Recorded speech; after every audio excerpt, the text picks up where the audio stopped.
Pai, pai, está ali um galeirão, pai. Foi com estas palavras que o meu primo, que tinha para aí na altura uns 14 anos,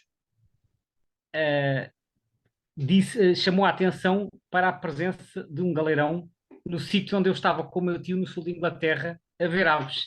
Isto no dia 13 de agosto de 88.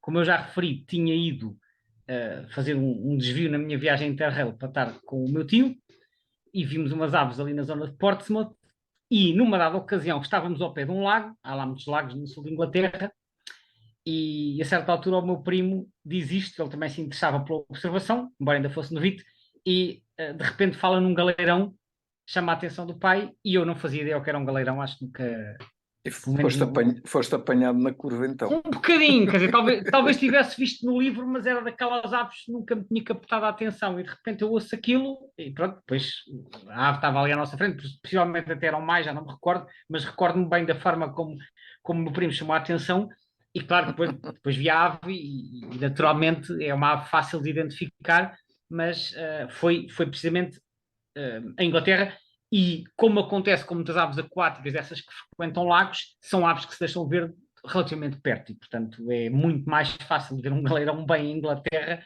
do que é de ver em Portugal. Portanto, o meu E primeiro graças ao teu contacto primo chegaste à 64ª espécie.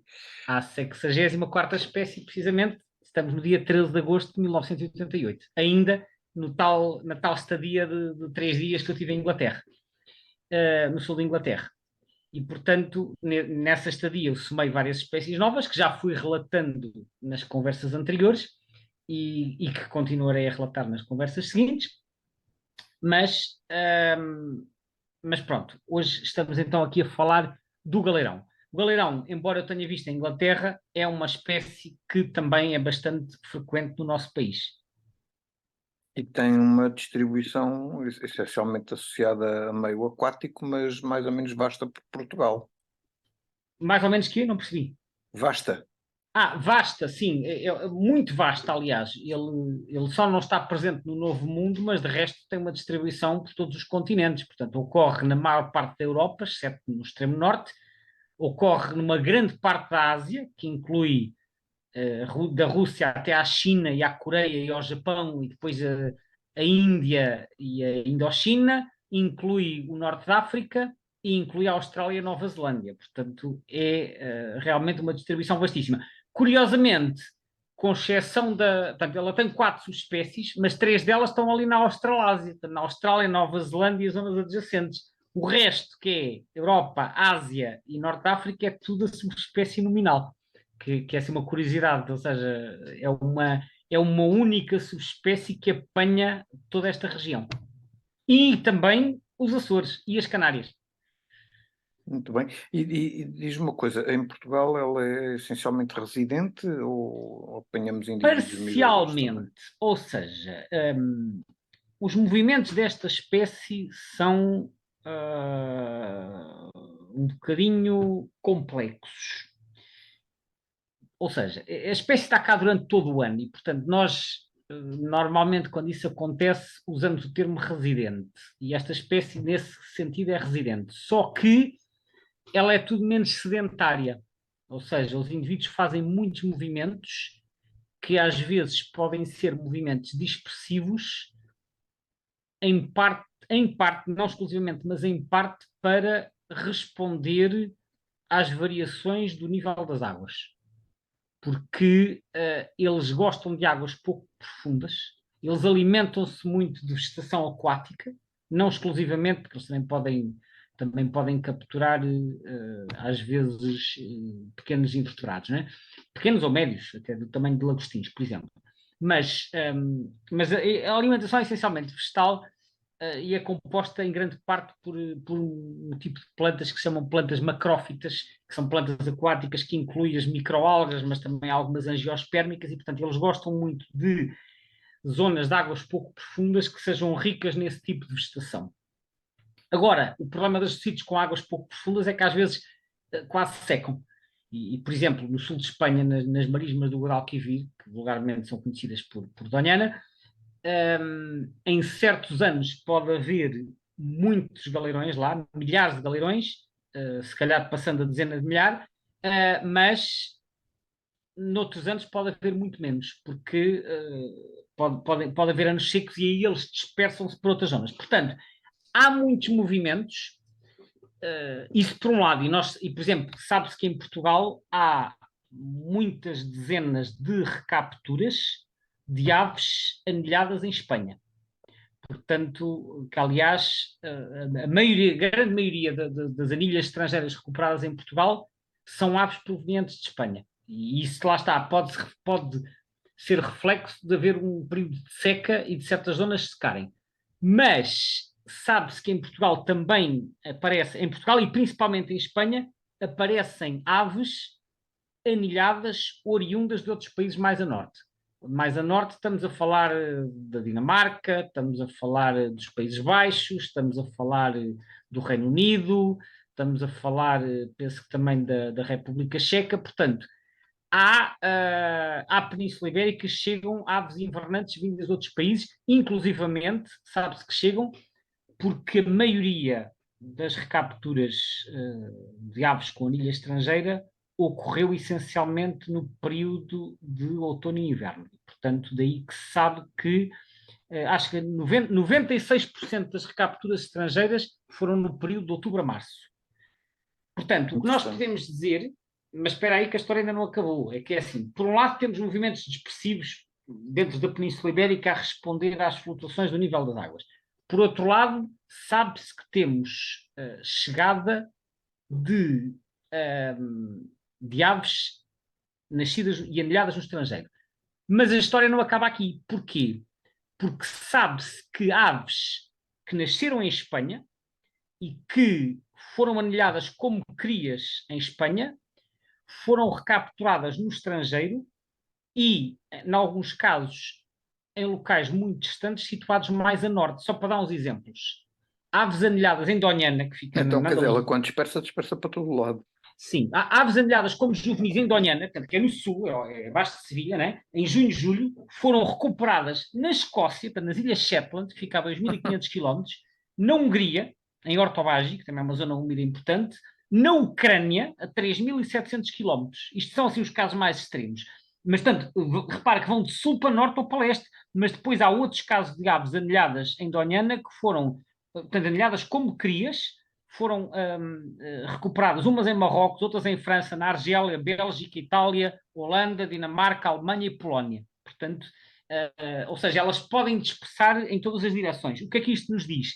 Diz-nos que esta espécie não tem um padrão migratório muito claro e que possivelmente estes movimentos são uma resposta, lá está, aquilo que eu estava a referir, às condições dos Das níveis massas de água, não é? das massas de água, dos níveis de água, das condições de alimentação. Porque, como disse, as massas de água, se ficarem com os níveis muito baixos, deixam de ter condições para a nidificação e para a alimentação. Mas, por outro lado, às vezes até pode ter muita água, mas quando há, por exemplo, um excesso de nutrientes, pode causar aquilo que se chama eutrofização, e a eutrofização das águas acaba por prejudicar o desenvolvimento de certas plantas e, portanto, deixam de oferecer condições de alimentação, não por falta de água, mas por falta de alimento, porque as condições se alteraram. Portanto, é uma espécie bastante, vamos chamar assim, bastante plástica na resposta às condições ambientais. Porque há espécies, repara, há espécies que quando deixam de ter condições, simplesmente não têm para onde ir e desaparecem.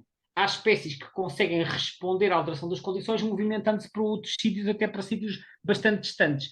O galeirão parece ter bastante esta capacidade de resposta e isso explica, talvez, será uma das razões pelas quais a população de galeirões está razoavelmente estável, tanto em Espanha como no resto da Europa. Diz-me uma coisa, mudando agora aqui um bocadinho o tema, eu quando estive a ler sobre a biologia da reprodução desta espécie, li uma coisa que é interessante. Eu não sei se a gente já chegou alguma vez a referir aqui em alguma das nossas conversas, mas não deixava de ser engraçado referir agora, que é, sendo a postura feita em março, mais ou menos, ou seja, como acontece com a maior parte das aves, ela é considerada uma ave com um comportamento, digamos, reprodutor relativamente seródio, eles começam precoce, não é? Portanto, eles começam muito cedo. Às vezes em fevereiro, Certo. tu referiste março, mas o galeirão é conhecido por começar muito cedo, pode iniciar as posturas em fevereiro, às vezes até no início de fevereiro. Portanto, não é raro, às vezes nós ainda já em março já vermos crias a nadar. Porque o comportamento, esse comportamento reprodutor está indicado como começando ainda em pleno inverno. Sim, sem dúvida. Portanto, fevereiro ainda é inverno, naturalmente. Não É é? Não, claro não, que, mas antes, ou seja, os comportamentos em si começam a manifestar-se pelo que os eu. comportamentos, sim, se as posturas podem começar em fevereiro, Sim, quando as sim. aves estão a nidificar em fevereiro, o que acontece é que muitas vezes em janeiro os casais já estão constituídos, não é? Isso Portanto, acontece. o termo que se costuma usar, não é, para referir este tipo de coisas, que é nidificante precoce, não quer dizer necessariamente que tenham as posturas precoces, Não, mas vamos ver, essencialmente que. nidificação é diferente de reprodução, não é? Exatamente, Nidificação é uma pois, palavra que se refere ao ninho, propriamente dito. Enquanto exato. que a Formação dos reprodução, casais, não é? sim, Por a exemplo. reprodução envolve a formação dos casais que depois culmina na nidificação e na formação de uma família com os ovos, as crias, etc. A nidificação, propriamente dita, refere-se ao ninho.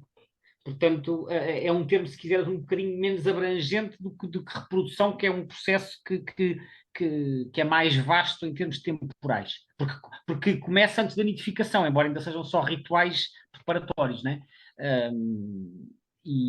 Aliás, a parte da reprodução estende-se para lá da nidificação, porque depois há a parte do acompanhamento das crias na fase da dependência. Mas sim, todo o calendário do galeirão é bastante precoce, e é conhecido por ter início bastante cedo.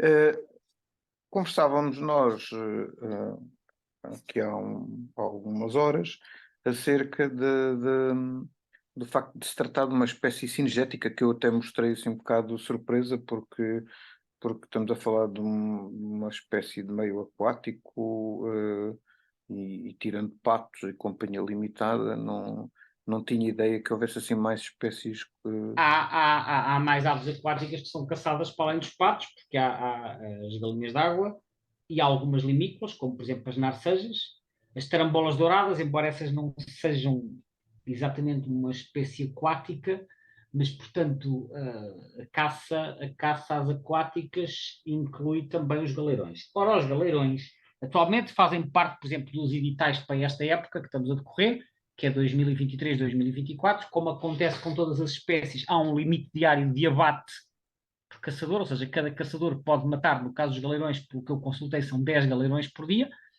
É claro que nem todos os caçadores se dedicam à caça ao galeirão. Há caçadores que se dedicam a outro tipo de caça. Agora, o que acontece é que isto é o tipo de caça que se faz hoje em dia, mas se nós recuarmos 20 e tal anos no tempo, até à década de 90 ou antes, havia uma enorme caçada num sítio que sempre foi de enorme relevância para os galeirões, que é a Lagoa de Santo André.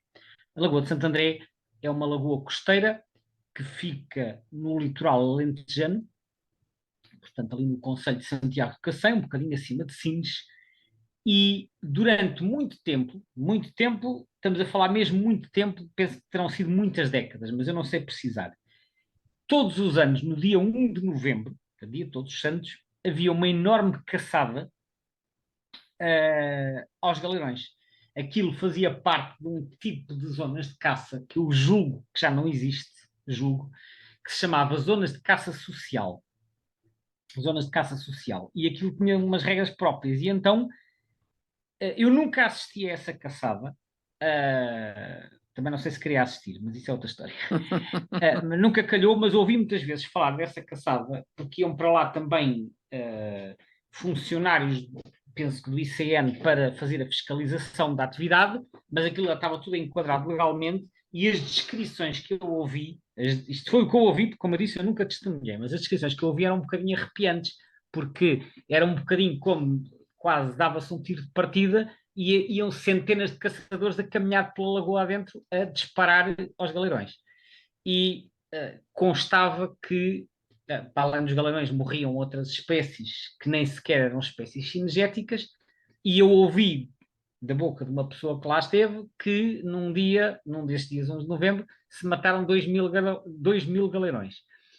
entre os quais apareciam depois dois Fulica cristata, que são os galerões de crista, né? Que é uma espécie mais rara que aparece de vez em quando cá em Portugal.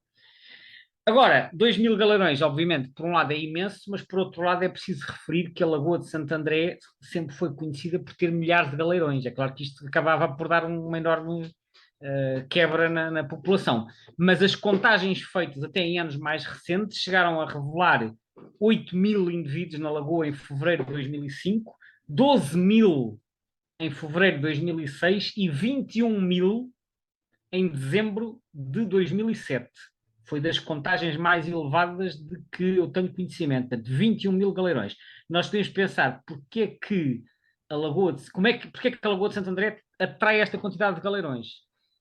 Provavelmente porque as condições de alimentação, por serem águas pouco profundas e por serem ricas nas tais plantas macrófitas que eu falei, nas tais macroalgas, etc., consegue suportar uma enorme quantidade de galerões. Também se sabe que o número flutua muito ao longo do ano, porque lá está, provavelmente há uma grande movimentação com outras albufeiras do Alentejo e possivelmente com aves vindas de Espanha. Mas desde há muito tempo que a Lagoa de Santo André é conhecida por ter muitos galerões e se calhar foi por causa disso que a tradição de matar aos galerões no dia 1 de novembro se estabeleceu exatamente na Lagoa de Santo André, porque era um sítio rico em galerões.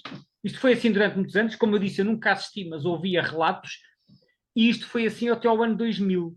Do ano 2000, a situação mudou radicalmente porque foi criada a Reserva Natural das Lagoas de Santo André e da Sancha, e a partir dessa altura a caça passou a ser interditada, porque isso passou a ser uma área protegida, passou a fazer parte da Rede Natura 2000, com o estatuto de ZPE, portanto de Zona de Proteção Especial, e a caça está interdita desde 2001. E, portanto, como o local atualmente não tem caça e é muito rico em biomassa vegetal, atualmente, possivelmente, os números até terão aumentado. Eu já li algumas estimativas populacionais para Portugal que variam um pouco. Havia estimativas mais antigas que apontavam para 200 a 2.000 casais, que se calhar é um valor um bocadinho baixo. O último Atlas que saiu tem uma estimativa mais elevada, embora não explique de onde é que ela vem, mas que fala entre 4 e 20 mil casais, isto para o país todo. Mas não há dúvida que se sabe que a Lagoa de Santo André é um local importante para a espécie a nível nacional, provavelmente tem as maiores concentrações de todo o país, e hoje em dia, naturalmente, não havendo esta caça, a espécie terá recuperado. Uma última nota ainda sobre este tipo de perseguição, para dizer que se sabe que no passado, pelo menos para aí até à década de 50, também na vizinha Espanha, particularmente em Doñana, que eu já falei, eram colhidos milhares de ovos desta espécie. Portanto, também em Espanha os galerões eram objeto aqui enfim, de uma pressão humana, neste caso mais pelos ovos do que propriamente pelo abate, mas penso que atualmente isso já não existe. Não sei exatamente qual é o estatuto de proteção em Espanha, mas portanto é uma espécie que tem um longo historial de ser perseguida. Esta ave tem aqui um comportamento engraçado, típico, que quem gosta de observar é giro ver, que é ela, pelos vistos, é um bocado preguiçosa para levantar voo, não é? Quando ela quer fugir de um sítio para o outro, vai basicamente quase a Vai correr em cima a da água, correr não é? até levantar voo, como se fosse um avião levantar da pista. Tu já reparaste que os patos mergulhadores fazem a mesma coisa? É algo que a gente aprende nos guias que nos explicam o comportamento dos patos. Os chamados patos de superfície, como os patos reais ou as marrequinhas, que são aqueles que não mergulham, que só metem a cabeça dentro de água, esses se levantam quase verticalmente a partir da água, portanto têm um impulso para cima. Mas os patos mergulhadores, como os jarros, não conseguem levantar verticalmente e começam também a correr na água até levantar voo. Os galerões é igual. Então, não sei se as aves que mergulham precisam de ganhar este tipo de. Têm menos capacidade. Olha, os corvos marinhos é a mesma coisa, também desatam a correr na água antes de levantar. Portanto, não sei explicar porque é que é assim, mas é uma realidade.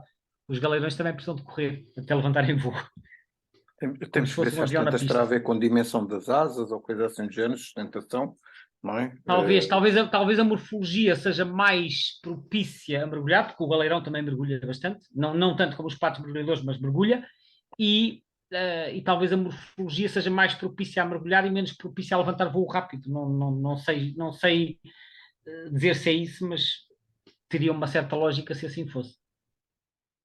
E outra coisa também engraçada de referir sobre esta espécie em particular, não necessariamente esta apenas, é aquelas patas fabulosas, aqueles dedos Sim, com lobulados, aqueles... não é?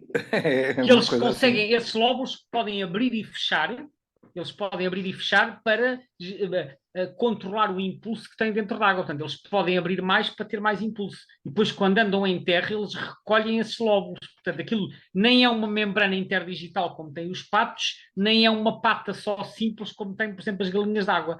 Eles têm assim uma.